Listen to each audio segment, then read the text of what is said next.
Hello everyone, my name is Olly and I'm here with another video on Turn the Key POV. Today's video discusses the link between motorcycles and mental health, which I appreciate is something that has been covered quite well already. But nonetheless, I felt compelled to put my own take on it. I was inspired to make this video after recently learning that World Mental Health Day took place a few days ago, which I suppose makes this video a bit late now, but better late than never. And I also felt that the timing was quite compelling, as we're now coming into the colder, darker and rather wetter months, and understandably we're all spending a bit less time on the bike. I'll also mention a bit about my personal experiences, how motorcycles have been a big part of making my mental health much better than it was a few years ago, and overall, how motorcycles can be a big part of the solution for a lot of people suffering with mental health issues. There is also a particular book, which I'll mention and discuss more at the end of the video, that's a great place to go for further reading. If you do want to check it out, or maybe buy a copy, I will leave a link in the description below. So, if that sounds good to you, stick around and stay tuned.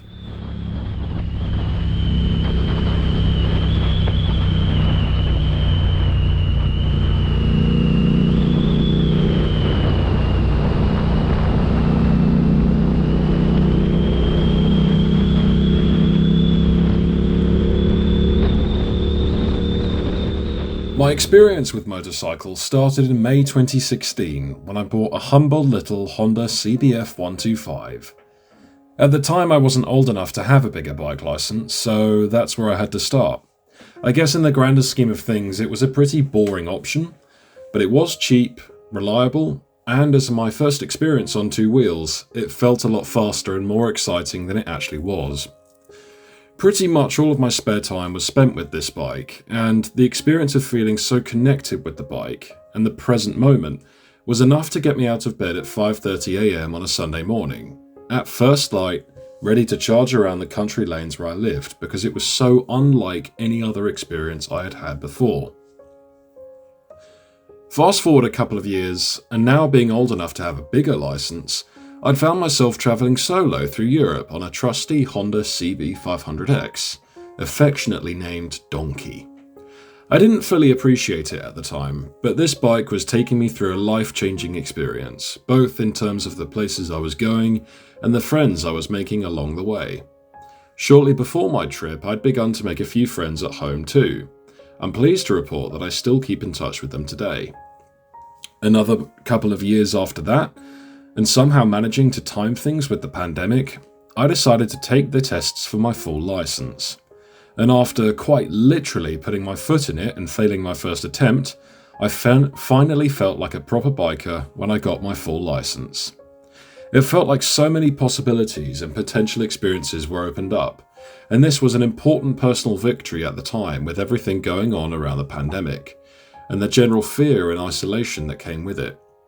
Keeping in touch with friends and family over the phone and on video calls was a vital lifeline for my mental health, but nothing was able to clear my head and make me feel better quite like swinging a leg over the bike and going out for a ride. Skip forward to March 2022, and in the place of Donkey is a beautiful Triumph Bonneville Scrambler 900. After spending far too much time watching and scrolling through YouTube videos, I decided one morning to put a GoPro and a microphone on and go for a ride. A few days later, I'd created a YouTube channel with that ride as my first upload video. It was something I set up, and I'm still doing to this day, as a creative and expressive outlet for the energy I have in my spare time, and as a means of connecting with more people in the broader community. And it was at this point that I started to see motorcycles as a tool of personal expression. The choice of motorcycle that one makes can say a lot about the rider. Needless to say that having this expressive outlet has been massively beneficial for my mental health, and it's given me something else to focus on whilst off the bike. Today, motorcycling has become such a big part of my life, to the point where it's now something I can't imagine life without. How empty would life be without the motorbike? I even work full-time in the industry, and things are now at the point where it's become both my hobby and my career. It's not always the easiest place to work, but knowing that I'm giving something back to the community, be it through work, through this tiny YouTube channel or through the places I go and the people I meet are certainly very rewarding. There's definitely no single answer or silver bullet when it comes to effectively managing one's mental health, but there are a few common factors which are quite widely agreed upon. Having a hobby or an outlet that roots you in the present moment and allows you to treasure it for what it is, setting aside all the other worries and stresses of the day-to-day life, is invaluable. In the case of riding a motorcycle, you are quite literally forced to focus on the present moment. Unlike driving a car, there's absolutely no room for daydreaming or rumination, unless you want to end up in a ditch, a hedge, or paying an unexpected visit to the car driver in front of you. It's not so much a question of if you can focus, but rather an exercise in focus itself. You're not asking your worries and stresses to go away, you're forcing them to go away and giving yourself some much needed headspace. Sharing these experiences with a few mates and meeting like-minded people on group rides and at biker cafes is also immensely helpful. Going on group rides can help build a sense of camaraderie and form new friendships. Even in the colder and wetter months, spending time outdoors and in the fresh air can do wonders for mental health. If something as simple as going for a walk is said to be good for mental health, you can imagine what good going for a ride can do. Even if you're not able to ride your bike, there's still a world of fulfillment to be found in maintaining, servicing and fixing the bike. You're still able to find peace in the present moment whilst doing these things and getting oneself into a flow state. Not to mention the money you'll be saving in the process of cutting out labour costs and doing the work yourself. It's also never been easier to find out how to complete certain processes on certain bikes, although I will admit there is plenty of misguided advice online which you should probably ignore. Motorcycles started out as a means to get from A to B back in the late 19th and early 20th centuries. They were simply a tool and nothing more, and in the case of Gottlieb Daimler, it was just a stepping stone on the way to inventing the car. More than that, for most of the 20th century in the Western world, the motorcycle was the cheaper and more accessible alternative to the comparative luxury of a car. Today in the West, car ownership is of course much higher than motorcycle ownership, and since the first half of the 20th century, motorcycle ownership has declined rapidly. The same phenomenon happened with the horses as the motorcycle and the car became more accessible. It therefore begs the question, if motorcycle ownership has dwindled so much, who still owns a motorcycle and why? And save for delivery and utility scooters that you often find in bigger cities, what else is a motorcycle for, other than a tool for managing mental health? Motorcycling is not a silver bullet, but it can be a big part of the solution of managing mental health.